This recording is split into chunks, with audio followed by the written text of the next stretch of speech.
L'ADIR, avec le soutien de l'Europe et de la région Réunion, vous présente les nouveaux défis. Ambiance fébrile ce matin au Centaure. Le centre de formation au métier de l'hôtellerie et de la restauration accueille le chef triplement étoilé Thierry Marx.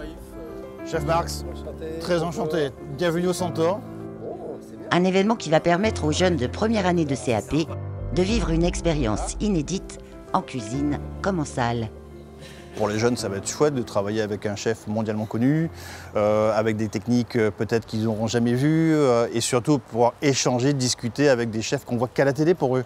Donc c'est vrai que même pour nous, pour nos équipes, c'est quand même super sympa de pouvoir échanger avec lui.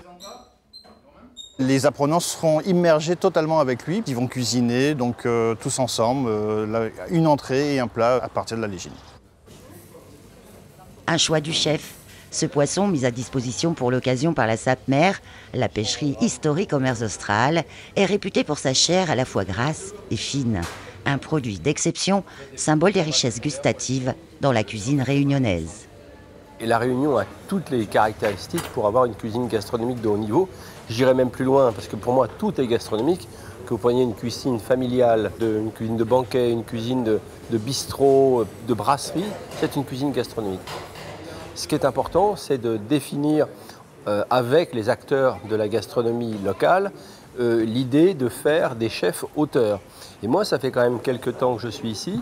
Je circule, je vois des jeunes chefs et je vois bien qu'ils commencent à, au travers des produits que leur fournissent la Réunion et qui sont quand même des produits d'une très grande générosité, ils arrivent à avoir une cuisine qui leur est très personnelle. Et ça, c'est très intéressant pour développer une attractivité au travers d'une cuisine gastronomique identitaire.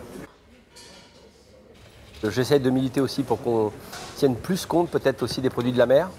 Je trouve qu'on peut peut-être en rajouter un peu plus sur les produits de la mer, or qu'on voit qu'on a des produits très protéines carnées animales, or qu'il y a des produits de la mer qui peuvent être très intéressants. Et je trouve que dans la gastronomie réunionnaise, on pourrait peut-être aller un peu plus loin sur le travail du poisson. Vous voyez, hier, je parlais avec un pêcheur qui fait de la pêche à la ligne et qui sort des poissons extraordinaires. Et je trouve que sur les cartes de restaurant, ce n'est pas assez exprimé. Et il y a des tas de choses à faire. Et puis surtout, vous avez une richesse au niveau du fruit, au niveau du légume. Vous avez un climat qui permet ça. La cuisine, vous savez, j'ai un chef qui me disait toujours, la cuisine, c'est couleur, odeur, saveur. Sortez pas de ces trois rythmes-là. Et quand vous regardez les produits de l'île de la Réunion, eh bien, on s'aperçoit que tous les ingrédients, tous ces piliers, couleur, odeur, saveur, sont réunis. Donc, ce n'est pas la peine d'aller chercher à 10 000 km des produits exotiques. Vous avez tout sur place. À vous de définir une cuisine d'auteur. Et je trouve que les jeunes chefs que j'ai rencontrés, jeunes et moins jeunes d'ailleurs, sont imprégnés de leur culture réunionnaise. Et en même temps, au travers de cette culture réunionnaise, ils ont des fois moins de 30 ans et ils arrivent à avoir une cuisine très graphique, très colorée, mais pas non plus pantagruélique, c'est très esthétique.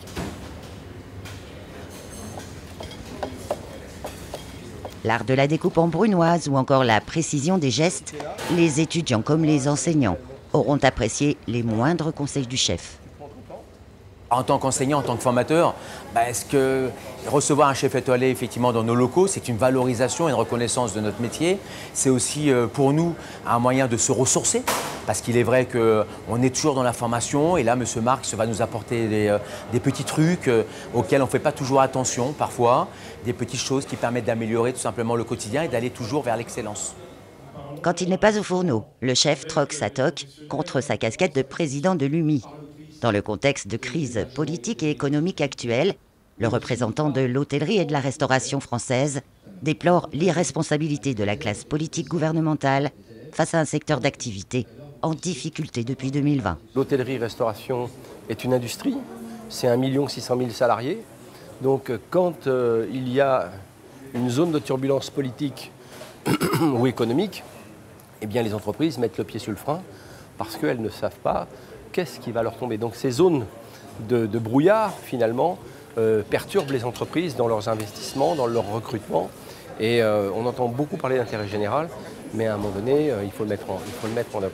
Et là, on attend peut-être que ce gouvernement se stabilise et qu'on puisse reprendre les dossiers, parce qu'il y a quand même un tas de dossiers à traiter. Je vous rappelle quand même que ce soit en métropole ou ailleurs, on ferme 20 restaurants par jour.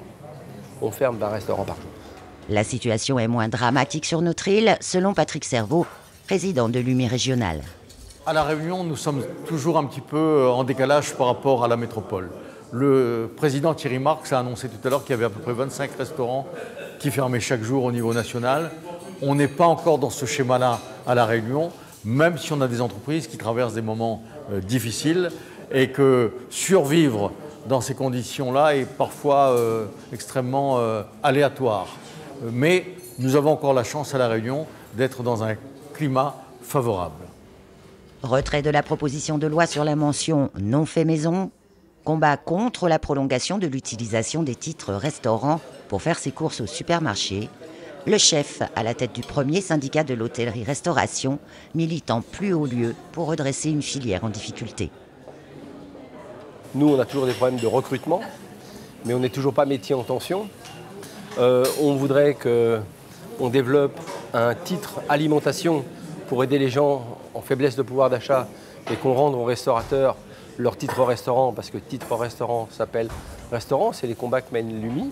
On mène les combats de la formation professionnelle. Il faut aussi défendre la formation professionnelle pour nos plus jeunes, mais aussi pour des personnes qui, par moment, sont éloignées d'un projet métier, très éloignées d'un projet métier, et il faut permettre à ces personnes de trouver un épanouissement professionnel.